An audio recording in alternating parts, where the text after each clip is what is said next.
So Parshas Bamidbar, I think, is one of my favorite parshios. I actually looked at my notes from last year, and in my notes I wrote, this is one of my favorite parshios. So I guess it really is.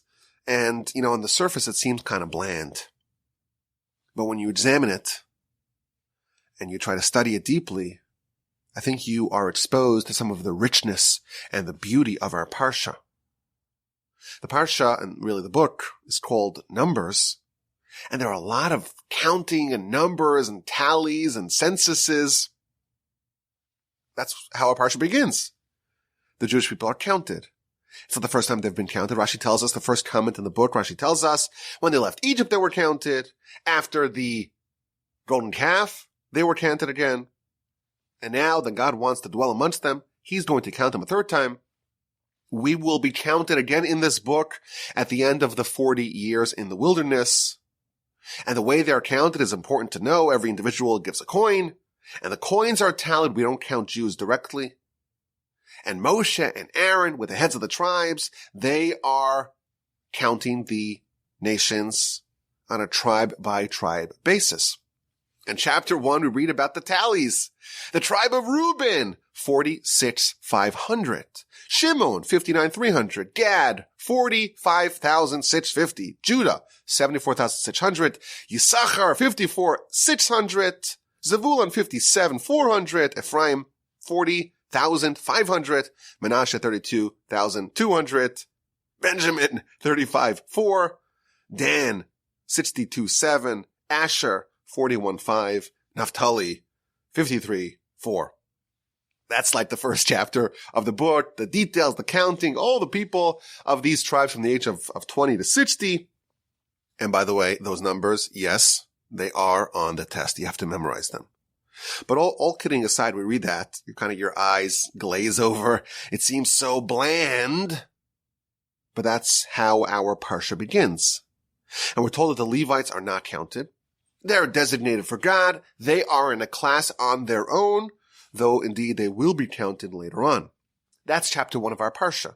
Chapter 2 lays out the encampments of the people, how the various tribes were positioned in the camp. You have 4 groups of 3 tribes apiece, and they're encamped on the north, the south, the east, and the west of the camp, with the Levites and the Tabernacle in the center. And we read about the banners and the flags of the various tribes and their total population. So not just the population on a tribe-by-tribe basis, but also the total number of these 4 banner tribes. And that is chapter 2. And chapter 3, we read about the Levites. And it begins with the 4 sons of Aaron.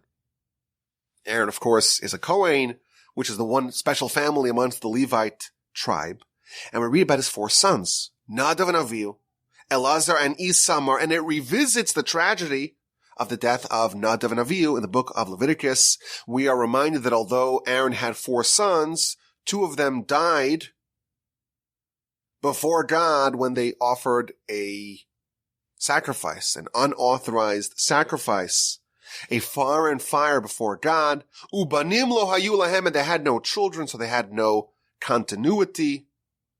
And then as the way the counting of the Levites is introduced, and we talk about how the Levites are appointed to work in the tabernacle, and there's this elaborate ceremony of swapping the designation of the firstborn onto the Levites. And then we read about the 3 Levite families, the Gershon, Kahas, and Merari, and they are counted and are given specific charges in the Mishkan.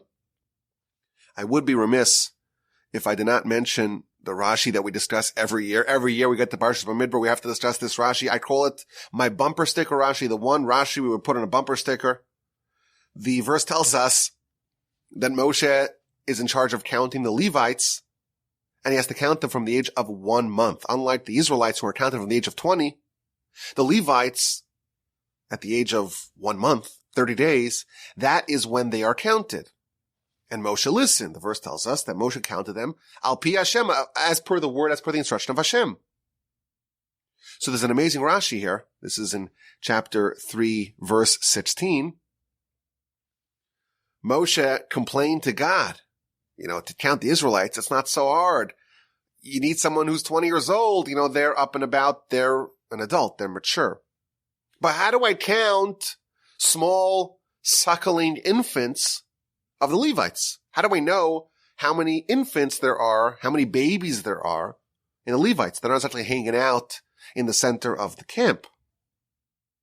So God said to him, Aseh ata shelcha, you do your job, va'ani e'aseh sheli, and I will do my job.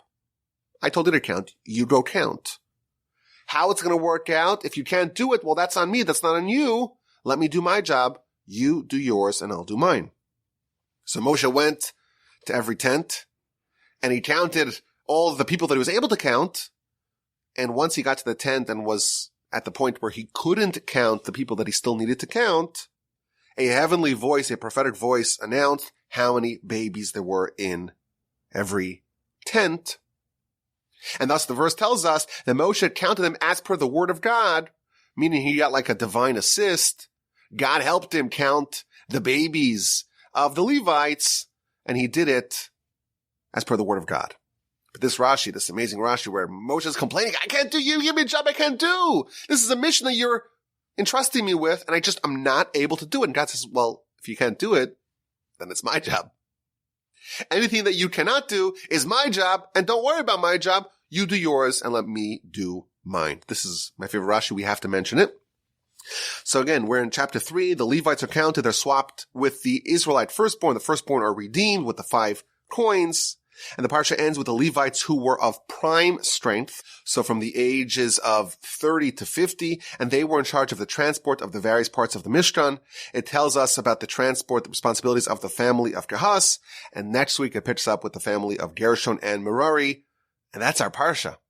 It's counting of people, population, the Levites and the Israelites, and the various families of the Levites. It seems kind of bland and boring and technical. But when we look closer, we see gems everywhere.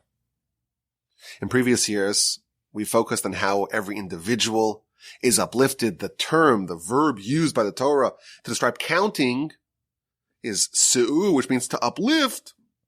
Every individual, when they were counted, was given prominence and stature. Every individual was given an audience with Moshe and Aaron. Everyone has a specific role that they need to play, and that is hinted to by the counting of every individual amongst the tribes.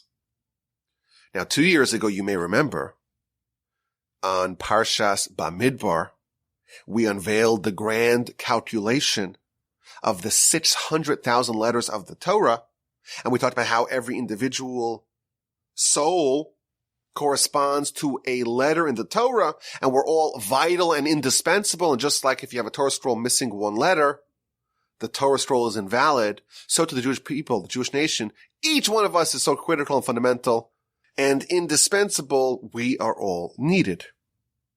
Today, I want to focus on what seems to be kind of a throwaway line. Of course, there's no throwaway lines, but it seems to be a verse that can easily be overlooked in our Parsha. When it starts the counting of the Levites in chapter 3, we read about Nadav and Avihu, the 2 sons of Aaron, and their untimely demise. The verse tells us these are the sons of Aaron. The Bechar, the eldest one, the firstborn, was Nadav, and then Avihu, and then Elazar and Isamar. And these were the Kohanim. They were anointed. They were designated for priesthood. And then it tells us in verse 4 about the death of Nadav and Avihu. Vayamas Nadav and Avihu, and they died before God when they offered a foreign fire before God in the wilderness of Sinai. Ubanim lo hayu lahem, and they had no sons, they had no children. And Elazar and Isamar, the 2 remaining sons of Aaron, they were the Kohanim, they were the priests.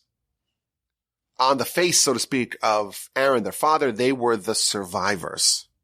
So our Parsha revisits the awful event that occurred on the day of the inauguration of the Tabernacle.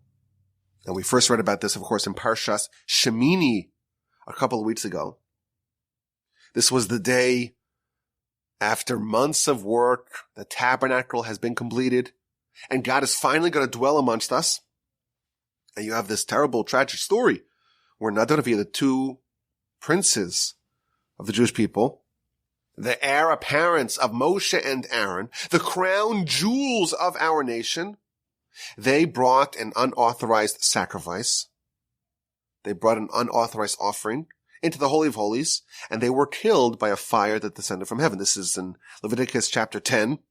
Vateitze eish, and a fire emerged from before God, and the fire consumed them.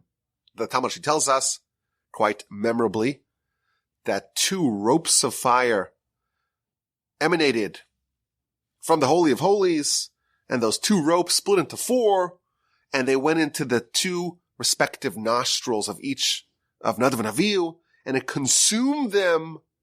In the words of the Talmud, their souls were burned, but their bodies were untouched.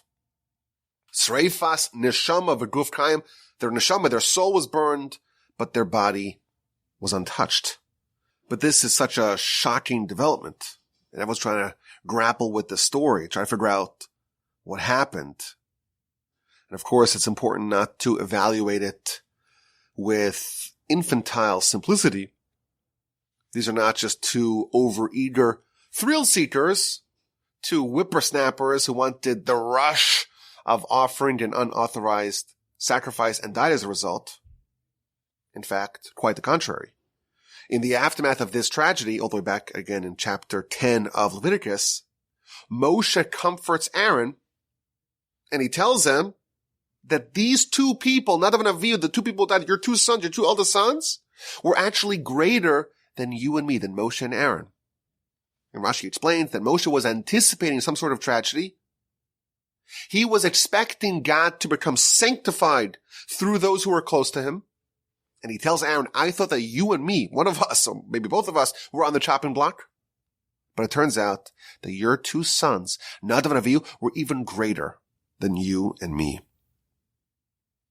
Now, if Moshe is telling us that the 2 sons of Aaron were greater than Moshe and Aaron, he wasn't just lying to comfort Aaron. They actually were, at least on one dimension, greater than Moshe and Aaron. This is a stunning revelation.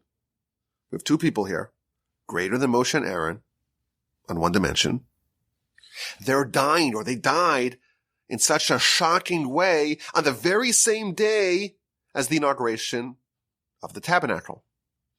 And of course, this raises very difficult questions. If they're so great, what were they thinking to bring an unauthorized sacrifice? What was their calculation? And we also have to understand what was their miscalculation. What did they get wrong? Now, these questions have been endlessly discussed by our sages. Our sages seem to be fascinated with the question of the calculation and miscalculation of Nadav and Avihu. Everyone's trying to figure out how this unthinkable tragedy happened. How did these 2 giants, again, on one level, greater than Moshe and Aaron, how did they blunder so badly that they died on the day of the inauguration of the Mishkan? They marred, they dampened what should have been one of the happiest days in history. Again, God is coming to dwell amongst us. What a happy day! And then we have these 2 people, crown Jews of the Jewish people, heir apparents of Moshe and Aaron, greater in one dimension than Moshe and Aaron, and they die in this shocking, tragic way.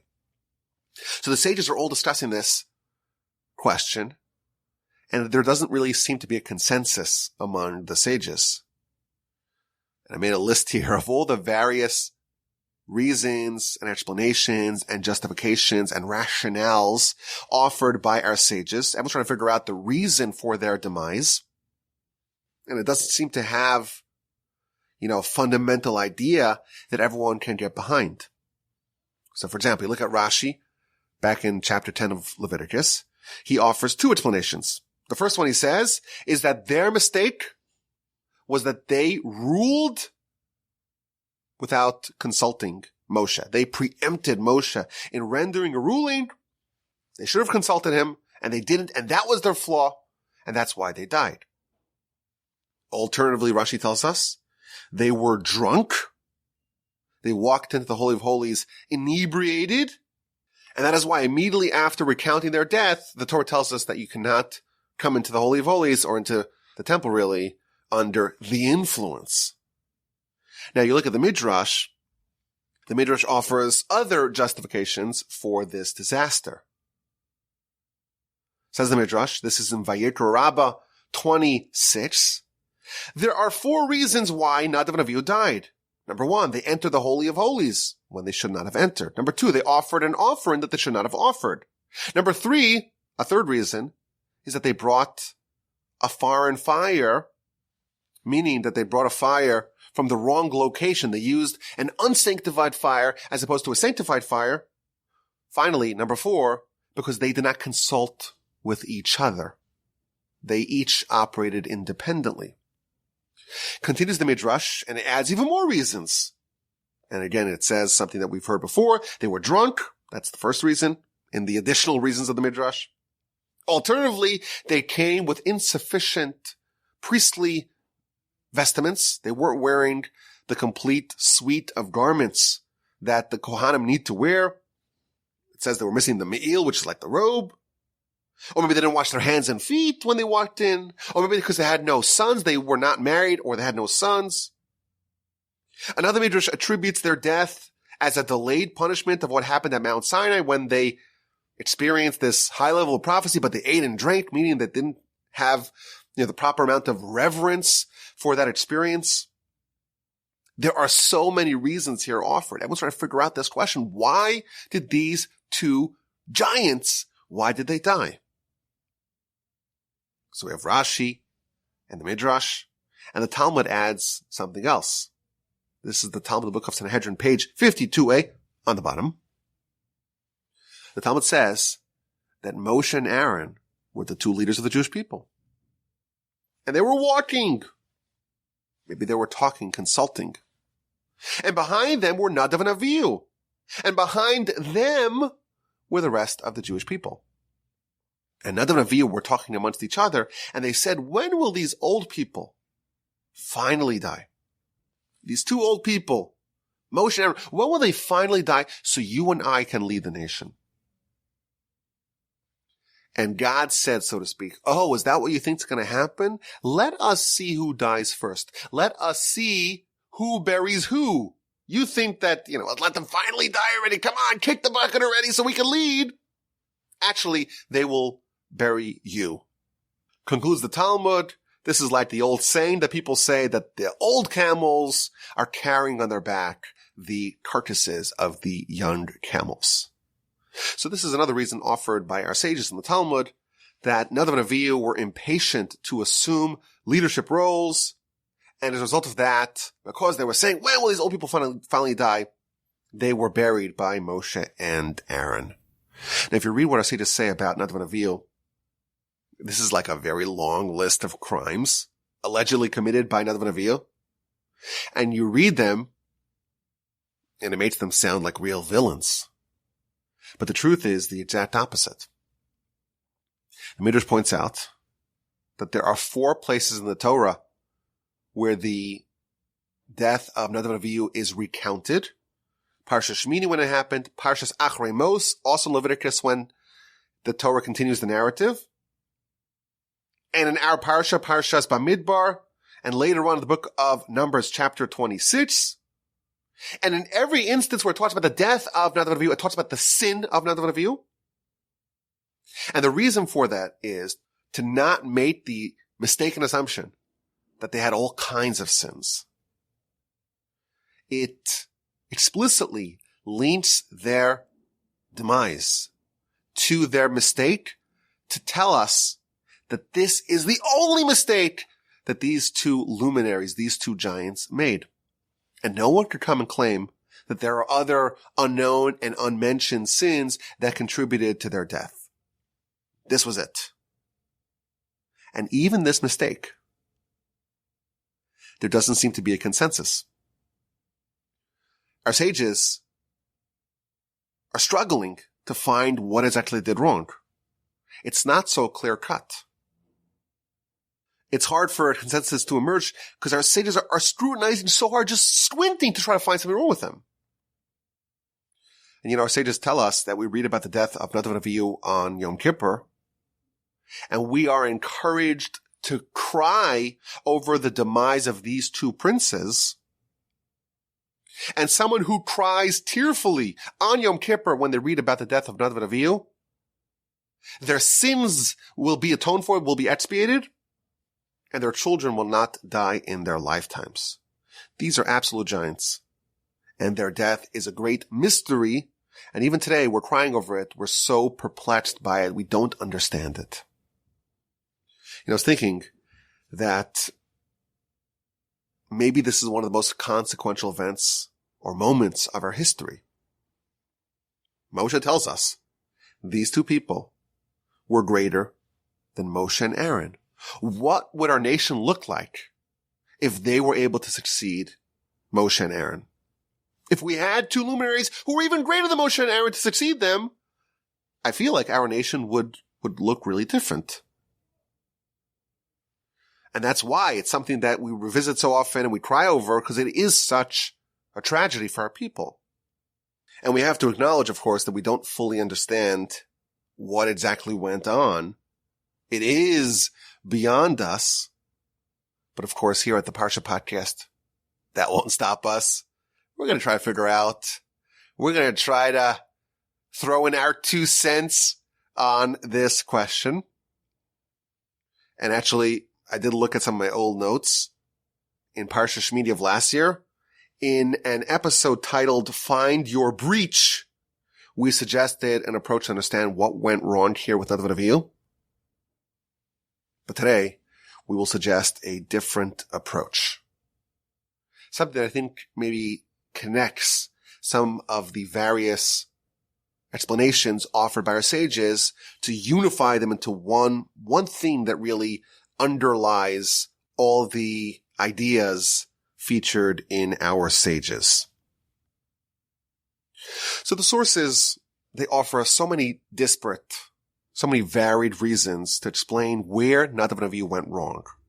And it seems to be really random. The ideas are not connected. They were drunk, they were single, they had no children, they brought a foreign fire, they wanted leadership in Moshe and Aaron's lifetime. I want to suggest maybe that there is a single theme threaded throughout all, or at least many, of the sages' statements on this subject. And I think if we reveal this idea, it may give us like a nice lesson and an insight that could be useful for us, because these giants, they're way beyond us. Again, greater than Moshe and Aaron. And the mystery of what's actually happening on the deepest level is beyond us. We acknowledge that. But nevertheless, it's part of the Torah, and we are required to ponder and pursue it to the best of our abilities, and specifically to make an emphasis on trying to take a practical lesson home. So that's what we're going to try to do in this week's edition of the Parsha Podcast. We read in our Parsha that Nadav and Avihu, they died. They died before Hashem when they offered a foreign fire. Ubanim lo hayu lahem. And they had no sons. They had no children. They died childless. And the Talmud asks the question, wait a minute, why is this relevant? What's the relevance of their childlessness? Says the Talmud in the book of Yevamos on page 64a. Ubanim lo hayu lahem, they had no children. Ha hayu lahem banim, but had they had sons, lo mesu, they would not have died. The Talmud tells us that it's really critical to their story that they had no sons, they had no children, because had they had children, they would not have died. Now, what does that mean? So a few weeks ago, we suggested one answer based upon the Das Zakenim. We quoted this a few weeks ago. That, yeah, they would have died, but they wouldn't have been really dead because they would have had continuity. If you leave a child, your chromosomes are actually alive in this world, then you're not really dead. You may be dead, but, your life continues in your children. That's one idea. Someone who dies, yes, they're dead, but they endure if they have children, if they leave children in this world after they pass. That's one idea. Perhaps we can suggest that had they had children, they wouldn't have brought the unauthorized sacrifice, meaning they wouldn't have sinned. Maybe what the Talmud's telling us is that the flaw, critical alpha flaw, that led them to not have children was the same flaw at play when they brought the unauthorized sacrifice. Let's explain. Why didn't they have any children? So the Talmud tells us, because they weren't married. Well, why weren't they married? So we mentioned this a few weeks ago. An incredible midrash. The midrash says that they were aloof. They were aristocratic. They were better than everyone else. These were the two most eligible bachelors amongst the nation.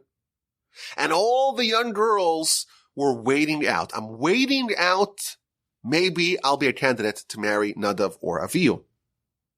Again, these were the crown princes of the Jewish people, destined to replace Moshe and Aaron, greater than Moshe and Aaron, to a certain extent.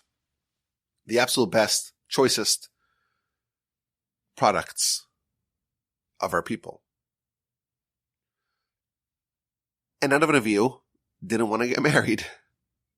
And they said, well, our uncle is Moshe, the king of the Jews. Our father is Aaron, the high priest. Our other uncle from the other side, which is our maternal uncle, mother's brother, is Nachshon ben Aminadav, who was the prince of the tribe of Judah. And we're destined to replace Moshe and Aaron. And we're the only priests. We're the only family of priests amongst the Jewish people. There are exactly a grand total of 5 priests in the entire nation. And we're 2 of them. You tell me who is up to our standards. You tell me a prospective candidate that would not be us marrying down, that we wouldn't have to settle to marry. Concludes the midrash. The reason why they died is because they weren't married. So perhaps we can suggest an idea. We know this is something we talk about a lot here at the Parsha Podcast. We know that we were all created to do something. They might have created us for a reason. And of course, the answer to that is the Torah. The Torah outlines for us what we need to do to live life according to the Almighty's standards. But we also know that beyond the Torah's guidance that is universal to every Jew, which is what we call the 613 mitzvos, beyond that, there's something that I need to do as an individual beyond the 613. That's like my life mission. And that differentiates me from every other person. I have to be the best version of me, and I have to accomplish what I specifically need to do. There's a reason why God placed me here. And if I find that, I can live the life that the Almighty wants me to live. And of course, everyone's different. And we don't have allowances for people to say, well, I can't do 613 mitzvahs. That's beyond me. No, the 613, well, that's universal. That's the basic expectation of every Jew. But beyond that, what are you supposed to do with your life? What mission were you created for? What was the mission that God assigned to you beyond the 613? What's something that only you can do? That is very different. And the Almighty distributes those missions and also distributes people with the potential and the ability and the talent and the skill to actually do that mission.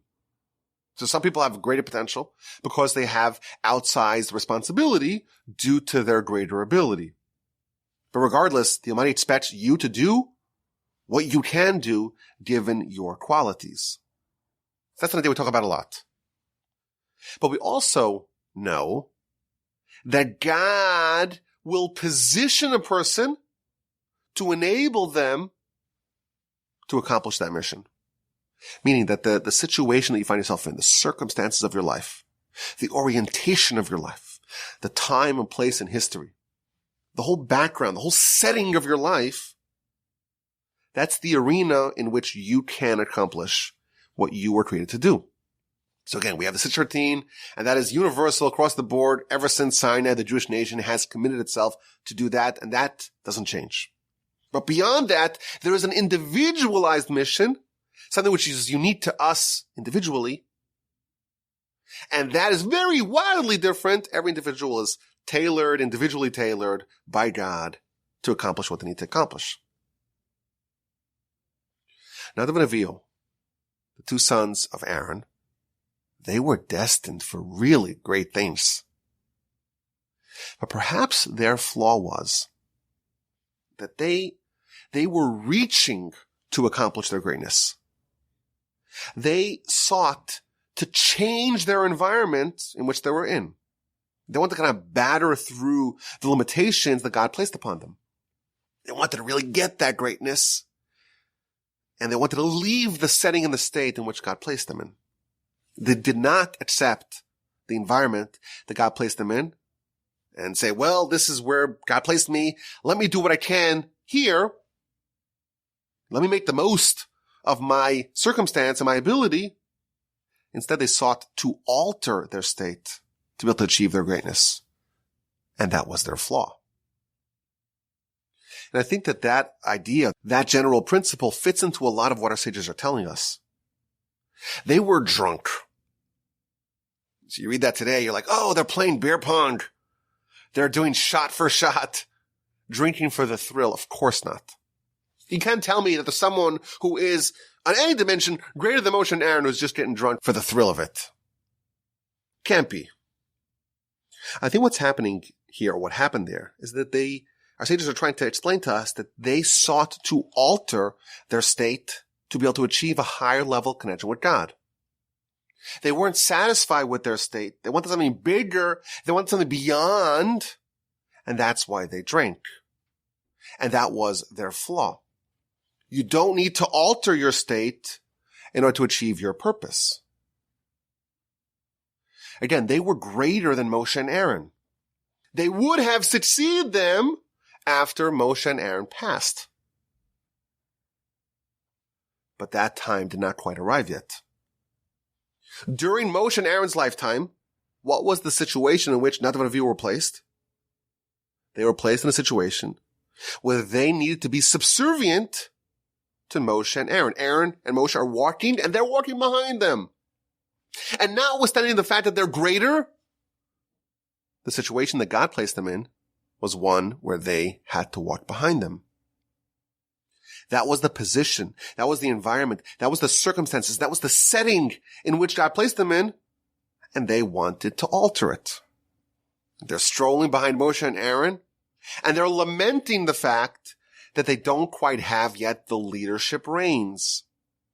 Instead of acknowledging that God placed them here and now in this situation beneath Moshe and Aaron, and thinking about what they could do now in this state, they sought to change their state. They brought an unauthorized sacrifice. Again, this is a departure from the circumstances of God. He doesn't want you to do that. Don't artificially reach for greatness. Stay grounded on the ground that God placed you upon. I think this extends to their familial woes.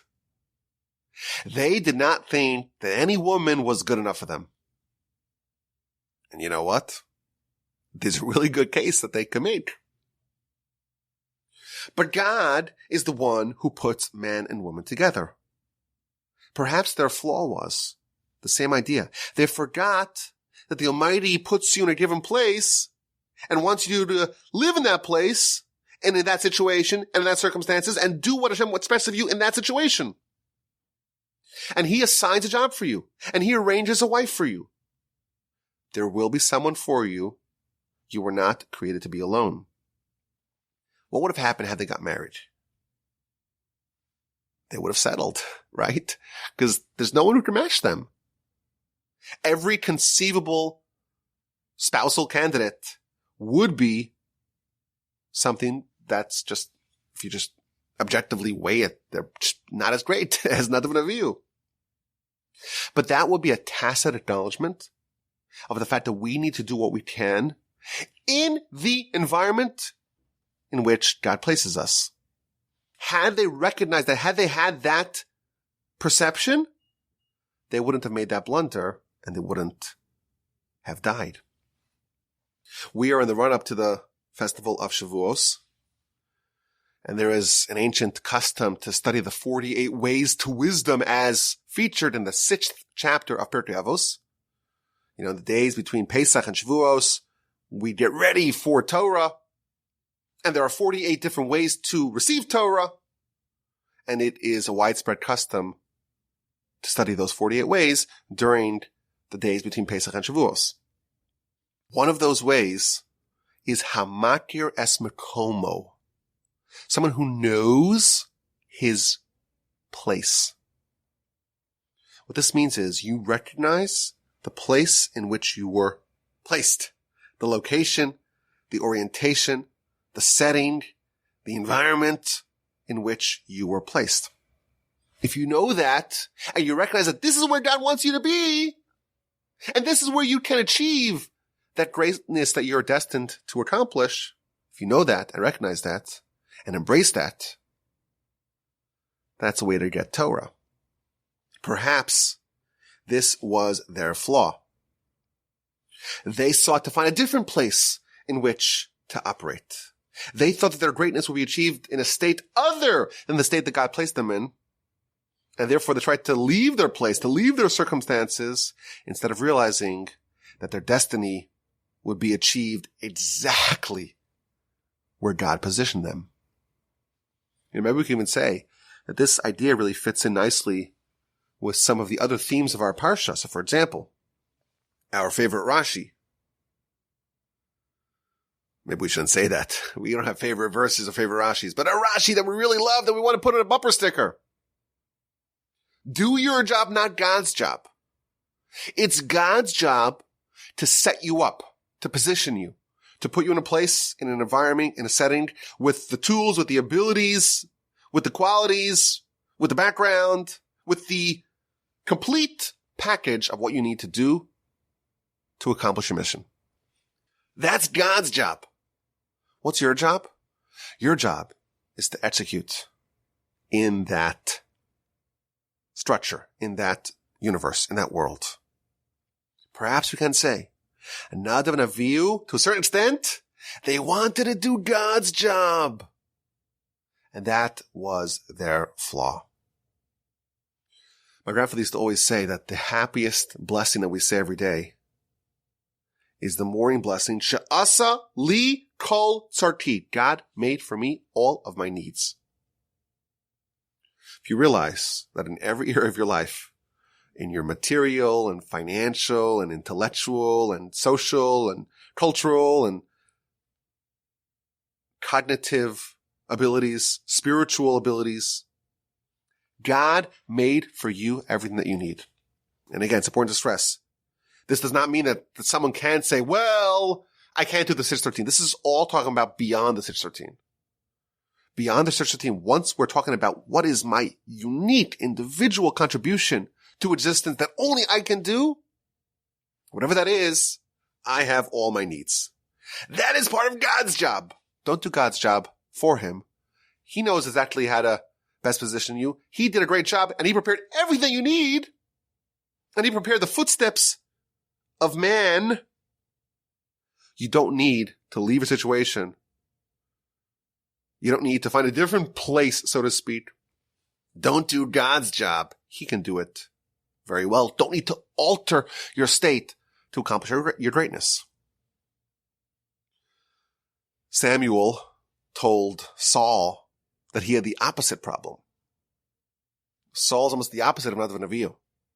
Saul was the king of the Jews, and he didn't want to lead. And he viewed himself as the smallest of the nation. And Samuel said, no. You have to know your place. Your place is on the throne. That's where God wants you to be. Nadav and Avihu, where did God want them to be? In their state. You don't need alcohol to get there. With their limitations, you don't need to go into the Holy of Holies to get there. As second in command, as leaders or designated leaders of the Jewish people, but subservient to Moshe and Aaron, that's where God wanted them to be. And they wanted to change that, and that was their flaw. Our sages tell us, in the more, shall we say, esoteric literature, that Nadav and Avihu were reincarnated into their nephew, Pinchas. How that works, how reincarnation works, I don't even know. Who knows? But that's what our sages tell us. It seems to me that if this was the flaw of Nadav and Avihu, Pinchas is someone who represents the rectification of that. Because what happened with Pinchas? Pinchas was the one, of course, who stewarded those two sinners we're going to read about in a couple of weeks in the book of Numbers. And the Talmud tells us that before Pinchas did that gallant act of valor and zealotry, he consulted with Moshe. Unlike Nadav and Avihu, who did not consult with Moshe, he consulted with Moshe. And the Talmud says that Moshe says, okay, it's your job to do it. Only after he was told, this is what you need to do, this is what God positioned you, this is the area in which you need to be, only then did he execute his zealotry. Only once he knew that this was within the realm of what he needed to do, only then did he do it. If, as our sages tell us, Nadav and Avihu came back, reincarnated, however that works, into Pinchas, we do see that the rectification was actualized in Pinchas. So this is my speculation, this is my suggestion to understand the overarching idea of what happened with Nadav and Avihu. And I think if this is true, it's really a great lesson for us. Well, even if it's not true, it's definitely a great lesson for us. But I think we can read this into a lot of what our sages are telling us about Nadav and Avihu. And the lesson for us is God does his job flawlessly. And he made for us everything that we need. And we may think that we need something that we don't have, and that would be a grave error. We may think that we need to have a stature, a position, an ability, a different state of being to achieve our greatness. But no, God positions us for that greatness. He does his job flawlessly. Now it's our job to do what we need to do, and it's our choice to live up to the man's expectations of us, given our circumstances. Okay, let's hit this week's exquisite insight. And we call it an insight because sometimes it's just that. It's just an idea to get our brains rattling in our skull. It's just an idea to pique our curiosity or to make us think a little bit deeper into a verse or an idea of the Parsha. And you cannot expect me to say it's an insight, but it's, I'm going to give you the complete story, the complete comprehensive story. It's an insight. So here's the insight. Our Parsha begins with the counting of the Jewish people. Counting.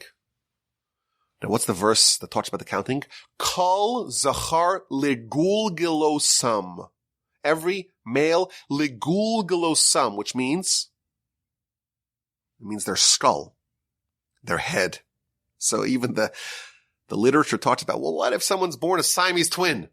So it's one body, but two heads. How many people do you count? That was the question that the sages talk about. But the word legulgilosam means their skull, their head. Every male according to their head.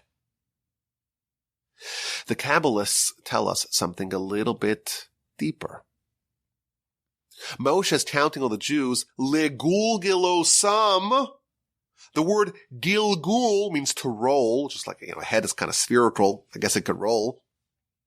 Heads will roll. I guess maybe that's the origin of that. But the word gilgul also means reincarnation, where the soul rolls into a new existence, a new body, a new identity. It's the same soul, but now it has reemerged in a gilgul, as it is called in Hebrew, in a reincarnation in some other existence, some other orientation. So the Kabbalists tell us that when Moshe was counting the Jews, he wasn't just looking at them as a body, certainly not. He was also looking at them as a soul, but he was also evaluating and judging them, not just in their current existence, but in all future appearances of this soul, in every reincarnation, every incarnation of this soul. Moshe was counting them. And that's the word legulgilosam. It means, of course, on one level, it means their heads, according to their heads, or according to their skulls. But it also means, say the Kabbalists, on a deeper level, he was looking and envisioning and witnessing and seeing all the future iterations and incarnations of every soul that he was encountering. What an idea. And the Kabbalists add, and again, this is an insight, it's not complete. The Kabbalists add, it says, Kol zachar legulgulosam, every male. And they quote the Arizal, the greatest of the Kabbalists, who says that reincarnation, it's mostly males. Mostly males come back. My dad used to make a joke. I think I said this joke in the past. Maybe I didn't. I don't know. Maybe I did. Maybe I didn't. The few of y'all who are still listening can remind me. My dad used to say that, you know what, when a man fixes some of his flaws and lives a whole life and then dies not fully fixed, not fully refined, and he comes back as another man and goes through this cycle until he's fully refined, and then he comes back as a female. That was my father's joke, and he could say it because my mother, who I don't think y'all have ever met, most of y'all, my mother's like one of the most amazing women ever, just an incredible, incredible woman. So it made sense that he could say that. He could say that, you know, the women, once they're so perfect, they don't need to come back. But apparently this is actually what the Arizal says. And most of the reincarnations are male, and that's why it says, Kol zachar, every male, legulgulosam. What an insight. What an idea. Now, what exactly this means and how it all works, I don't know.